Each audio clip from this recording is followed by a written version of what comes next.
안녕하세요. 신의 한수의 우동균입니다. 저희가 또 경제 소식을 다뤄봐야 될 것 같은데요. 기본소득이라는 얘기 많이 들어보셨죠? 최근에 미래통합당의 김종인 비대위원장이 이 기본소득제도와 관련해서 여러 이야기들 하고 있는데요. 여기에 대해서 많은 국민들의 우려가 이어지고 있습니다. 이거 기본소득 말은 좋은데 결국 국민들한테 다 퍼주게 하겠다는 거 아니냐?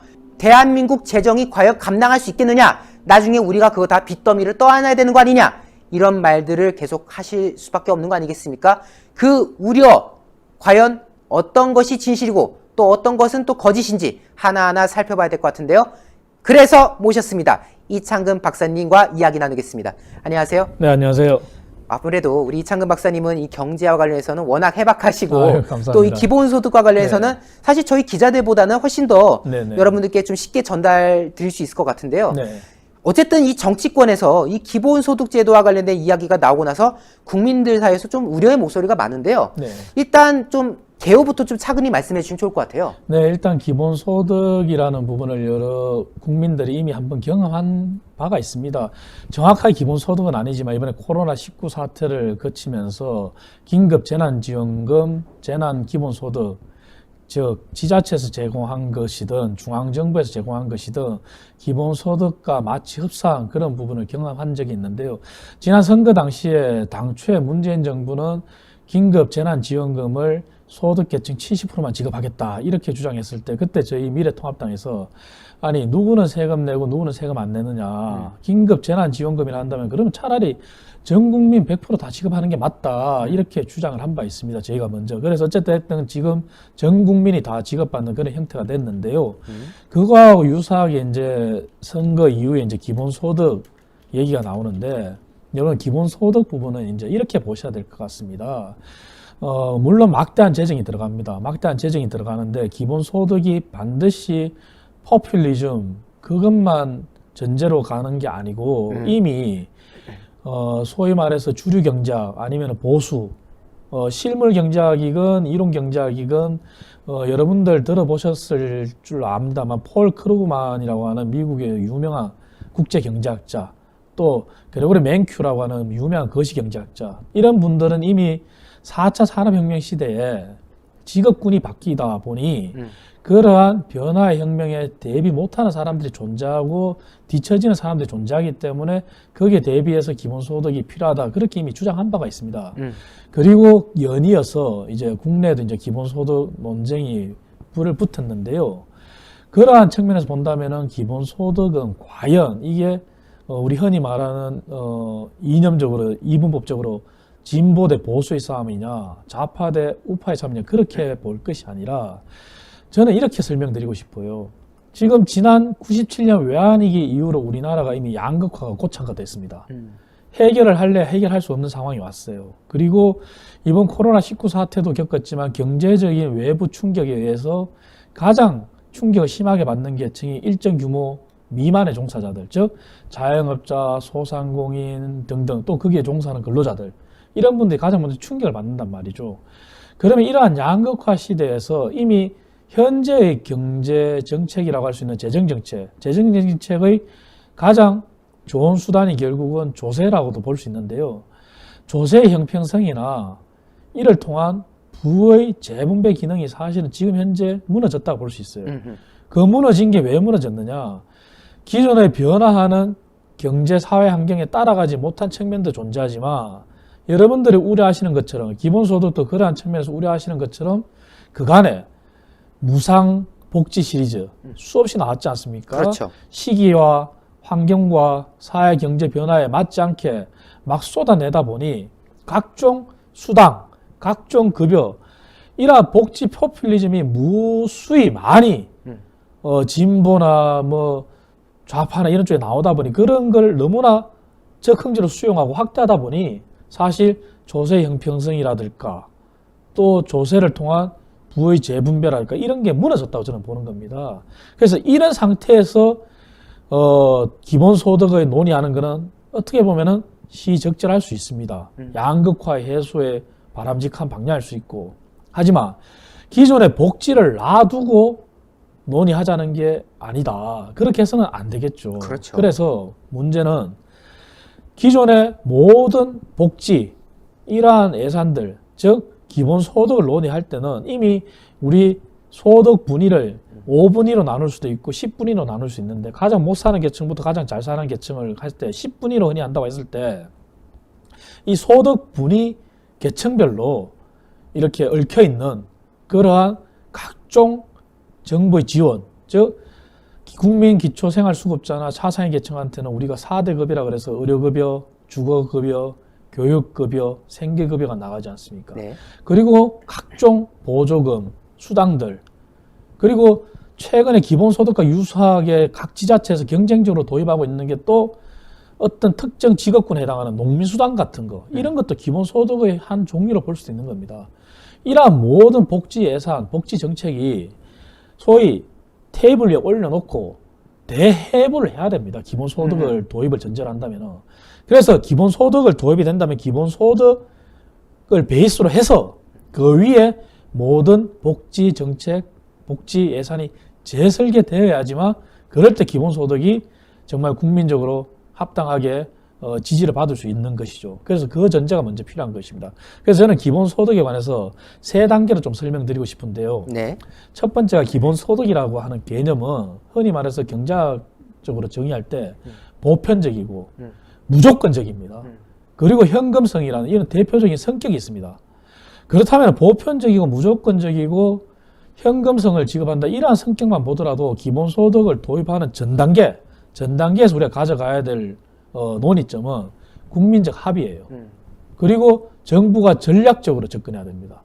전략적으로 접근하지 않는다면 말 그대로 이게 국가적으로도 재앙이 될 수 있는, 정말 재정 파탄, 그렇죠. 국민 경제에 오히려 부담만 주는, 미래 세대에 부담만 주는 그런 재앙이 될 수 있는 것이죠. 그래서 전략적이어야 되고, 그리고 아까 말씀드린 대로 경쟁적으로 지금 이번 코로나19 사태에서도 우리 이재명 경기지사가 제일 먼저 치고 나간 게 재난기본소득이라 그랬고, 그리고 특정 직업군에 주는 농민수당이 각 지자체에서 경쟁적으로 도입되고 있고, 그런 부분들. 그래서 정부 간에, 지방정부와 중앙정부 간에 어떤 상호주의라 그럴까?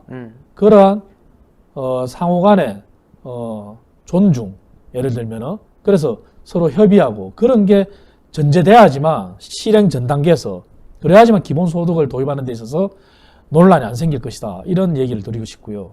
그리고 기본소득을 우리가 도입한다 했을 때는 아까 이미 서두에 말씀드렸지만 대전제는 기본소득 베이스 위에 모든 복지정책, 복지 예산이 대해부되고 그 위에서 재설계되는 것입니다. 그렇다면 기본소득도 마찬가지로 우리 이미 국민 기초생활수급자, 차상위 계층 이런 데 대한 지급이 서로 상이하듯이 기본소득도 선진국에서 실험하고 이러한 것들을 국내의 사례로 그대로 가져올 수는 없어요. 왜냐? 기본소득을 도입했다가 실험적으로 했는데 그게 아니다, 그래서 정책을 바꾼 핀란드라든가 네. 그런 국가들은 이미 국내 경제하고는 국가 경제 규모나 국민 수가 틀려요. 그래서 그걸 도입할 수는 없어요. 하지만 참고는 하되 저희들은 이미 선진국과 다른 그러한 소득 분위에서 또 선진국과 다른 여타 국가들과 다른 연말정산이라고 하는 또 특이한 제도가 존재합니다. 그렇죠. 그렇기 때문에 저희들은 기본소득도 도입할 때 쉽게 말해서 지급률이 상이할 수밖에 없다는 거죠.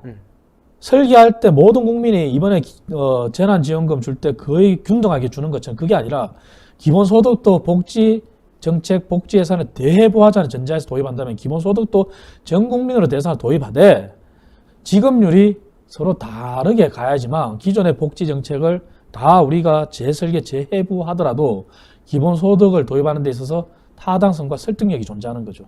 그리고 기본소득을 도입했을 때 그럼 재원을 뭘로 할 거냐? 그거는 기존의 조세를 늘리지 않고 세금을 늘리지 않고 갈 거냐? 아니면은 정세를 하면서 갈 거냐, 그런 부분들에 대한 실행 단계에서 논의가 있어야 될 것이고요. 그것도 또한 직접세로 갈 거냐 간접세로 갈 거냐, 그러한 디테일한 논의가 있어야 되겠죠. 그리고 기본소득을 도입했을 때 이미 국가 채무 40%는 문재인 정부 들어와서 깨졌습니다. 네. 이미 국가 채무 GDP 대비 40%가 아니라 46%, 이제 50% 넘었을 건데요. 그렇다면 그런 데 대한 연계성을 가져갔을 때 기본소득도 국가 채무에 준하게, 즉 국내 총생산의 몇 프로 정도까지는 우리가 가늠할 수 있다. 국가가 버틸 수 있다. 이런 설계가 돼야 된다는 거죠. 그래서 실행 단계에서 이러한 조건들이 들어와야지만 기본소득을 도입했을 때 기존에 한 번 준 거는 국가가 뺏는다는 게 설득력이 없지 않습니까? 국민들도 반발이 날 것이고 그게 정책 집행에 있어서 가장 딜레마 중에 하나인데 그렇게 가야지만 복지 정책을 재설계했더라도 기존에 받고 있는 수혜 계층들이 수긍을 한다는 거죠. 그런 부분들이 논의돼야 될 거고요. 그리고 마지막으로는 기본소득을 도입할 때 아까 소득분위 말씀드렸는데 소득분위가 10분이라 그러면은 우리 소득분위 10분위 계층하고 우리가 세금을 낼 때 기준으로 하는 과표 기준이 서로 틀려요. 쉽게 다시 말씀드리면은 소득 분위별로 우리가 복지 정책을 할 때도 수당을 어느 계층에 얼마 주고 각종 급여를 얼마만큼 주고 이런 것들이 나와요. 그런데 연말정산에 막상 들어갔을 때 우리가 세금을 내는 기준, 과표 기준을 보면은 소득 분위에 구간하고 과표가 되는 나의 소득 구간별로 세금을 내는 구간하고 이게 서로 맞지가 않는 거죠. 그렇죠. 그래서 이런 부분들도 서로 조율을 해야지만 우리가 기본소득 도입을 전제로 한 복지정책 재설계, 복지예산 대해부라는 게 맞아떨어지고 거기에 따라서 조세도 아까 말씀드린 대로 정세를 할 거냐, 정세를 하지 않고 갈 수 있는 거냐 이런 것들도 과표와 수혜 계층의 지급 기준인 소득 분위와 이게 서로 유사하게 한번 접목을 시켜서 연구할 필요가 있다는 거죠. 그래서 이런 것들이 대전제가 돼야지만 기본소득을 논의할 때 아마 설득력이 있는 것이고 그리고 기본소득은 어쨌든 이렇게 가야지만 양극화 해소를 위해서 우리가 조세의 형평성과 부의 재분배 이런 것들을 기본소득을 통해서 어느 정도 소기의 성과를 달성할 수 있다는 것이죠. 그리고 마지막으로 도입한 이후에 4, 5단계에서는 정말 이렇게 도입했을 때 재정 지출이 매몰 비용이 되지 않게 효과가 날 수 있는 것처럼 재정 성수라든지 재정 지출에 의한 정말 소비 성수 이번에 긴급 재난지원금 도입해서 소비가 많이 늘었다는 이런 보도가 나오는 것처럼 이게 정확히 분석이 나중에 될 겁니다. 이것처럼 국민들의 소비 성수가 얼마나 늘었고 재정 성수가 얼마나 늘어서 국민 경제 국내 총생산에 과연 얼마만큼 기여가 됐다 이런 게 정확히 평가가 돼야 된다는 거죠. 그래서 이렇게 실행 전 단계, 실행 단계, 실행 후 단계 이렇게 구분했을 때 우리가 고려사항을 엄밀히 따져서 연구해야지만 기본소득 도입이 타당성이 있는 것이고 또 다시 한번 강조하지만 기존의 복지정책, 복지예산 대해부라는 이런 게 가져가야지만 기본소득 도입에서 국민들이 납득할 수 있고 그리고 미래 세대 부담도 안 되고 이렇게 전제가 가는 거지 이게 아니라 민주당이 주장하는 것처럼 모 의원이 그랬지 않습니까? 미래통합당하고 통합해야 되겠네 이런 식의 비꼬는식이 아니라 민주당은 복지 포퓰리즘의 정책을 놔두고 또 기본소득 논의하자는 거 아니겠습니까? 그렇죠. 그런 형태는 아니라는 거죠. 그거는 국가가 가늠할 수도 없고 견딜 수도 없습니다. 지금 이창근 박사님께서 말씀해 주신 게 결국 이거지 않습니까? 복지와 기본소득을 뭐 다 가져가자 그런 개념이 아니라 기본소득제를 만약에 도입하게 된다면은 뭐 이런 말들 있잖아요. 복지 서비스라는 거는 결국 정부의 비효율성이 따를 수밖에 없는 건 상황이고 더군다나 이 문재인 정권 하에서 지금 복지 정책 하는 거 보면은 복지를 한답시고 지금 너무 돈이 쓸데없이 낭비되고 있지 않습니까? 그렇게 해서 돈 날리지 말고 그 복지 정책이라고 지금 나온 것들 다 수술대 올려가지고 버릴 거 다 버리고 복지 할 것만 정말 할 것만 몇 가지 딱딱 남겨놓고 그리고 거기서 나온 재원 이것을 토대로 우리가 기본소득으로 가자 뭐 이런 지금 취지 아니겠습니까? 그렇습니다. 그래서 어쨌든 쉽게 설명하면 말씀하신 그 부분이 맞고요. 그래서 어쨌든 기본소득이라는 거는 복지정책, 기본소득을 도입을 전제로 한다는 거는 복지정책, 복지예산 재설계, 대해부를 따라와야 되는 필수 불가결한 필요 충분 조건입니다. 그래서 두 개는 같이 그렇게 연계되어 있는 것이고 그래서 기본소득을 우리가 논의할 때 다시 말씀드리지만 국민적 합의가 그래서 필요한 것이고 정부는 정말 설계를 해서 정부 재정 지출이 복지 재정이 매몰 비용이 되지 않게끔 정말 경제 성장에 갈 수 있게끔 기여할 수 있게끔 가야 되는 것이고 그리고 사후에도 기본소득을 전제로 했을 때는 정말 국가가 부담 가능한 그리고 국민들이 부담 가능한 그런 조건을 가야 되는 것이죠. 그리고 기본소득이라는 게 우리가 자꾸 경계만 하고 그럴 게 아니라 이제는 정말 이제 다시 한번 진지하게 논의를 하되 그러한 복지 예산, 복지 정책 그런 걸 재논의하는 선에서 한번 정말 국민적 합의를 이룬다면은 한국형 기본소득이 나올 수도 있는 겁니다.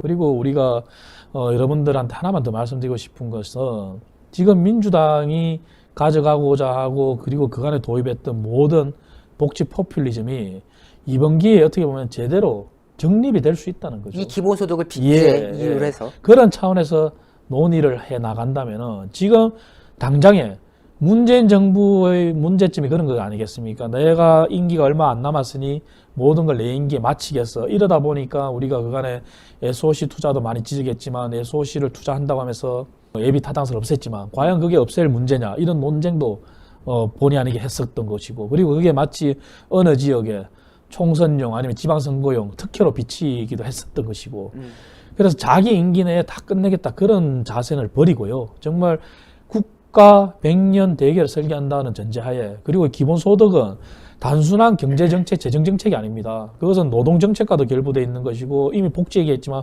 복지정책과도 결부되어 있는 것이고 더 나아가서는 교육정책과도 결부되어 있는 것입니다. 그래서 이 네 개가 연결된 상태에서 우리가 냉정하게 정말 머리를 맞댄다면 이것은 재앙이 아니라 하나의 미래 사회에서 대한민국이 정말 양극화를 해소하고 함께 나아갈 수 있는 그런 대안이 될 수 있는 것이죠. 그러한 전제하에 국민 여러분, 시청자 여러분들이 받아들여 주시고 논의를 진지하게 우리 여야나 더 나아가 학계나 사회 전체가 해나간다면 충분히 논의할 수 있다는 것이죠. 그래서 어느 한쪽에서 내가 다 할 거야, 민주당이 내가 내 임기 할 거야 그런 식으로 기존의 복지 정책 놔두고 무조건적으로 도입하겠다? 그거는 절대 금물인 거죠. 맞습니다. 오늘 우리 박사님께서 기본소득과 관련해서 어떠한 방향으로 가야 되는지 어떠한 방향으로 정치권에서 이야기가 돼야 되는지를 그 기준을 좀 제시해 주신 것 같은데요. 시청자 여러분들께서도요. 이 기본소득에 대해서 한 번 더 주의 깊게 관심 가져보시고 또 앞으로 정치권이 어떻게 이 이야기를 풀어나갈지도 한번 지켜봐야 될 것 같습니다. 박사님 오늘 말씀 너무나도 감사합니다. 네, 감사합니다. 제가 봤을 때는 오늘 이 영상 굉장히 중요한 것 같습니다. 추천이 너무 중요할 것 같은데요. 회색 엄지 안 됩니다. 한번 눌러주셔서 파랗게 추천 꼭 눌러주셔서 이와 관련된 영상들이 외부로 많이 알려질 수 있도록 여러분들의 성원이 필요할 것 같습니다.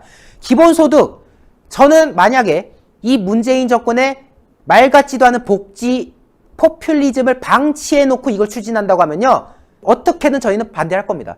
하지만 만약에 이 정권이 지금 벌이고 있는 복지 그 말도 안 되는 것들을 다 뜯어고치고 뜯어버리고 그 빈자리를 기본소득으로 채우겠다 한다면은 그거는 우리가 진지하게 생각해 볼 필요가 있겠습니다. 왜?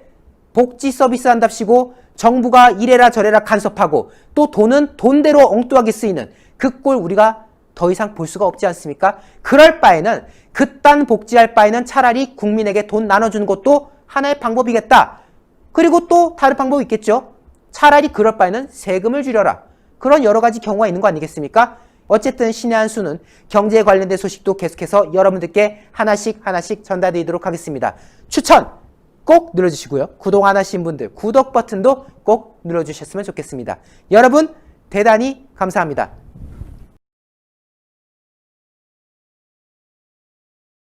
신의 한 수의 구독, 좋아요, 알림 방법입니다. 보실 영상을 눌러주세요. 아래의 구독 버튼을 눌러주세요. 그럼 종 모양이 나옵니다. 그 종 모양을 눌러주시면 신의 한 수의 새로운 영상들이 알림이 울립니다. 그리고 엄지척 좋아요 버튼을 눌러주세요. 여러분의 구독, 좋아요 버튼은 신의 한 수에 큰 힘이 됩니다. 댓글로 여러분의 많은 의견도 듣고 있습니다. 응원의 댓글도 부탁드립니다.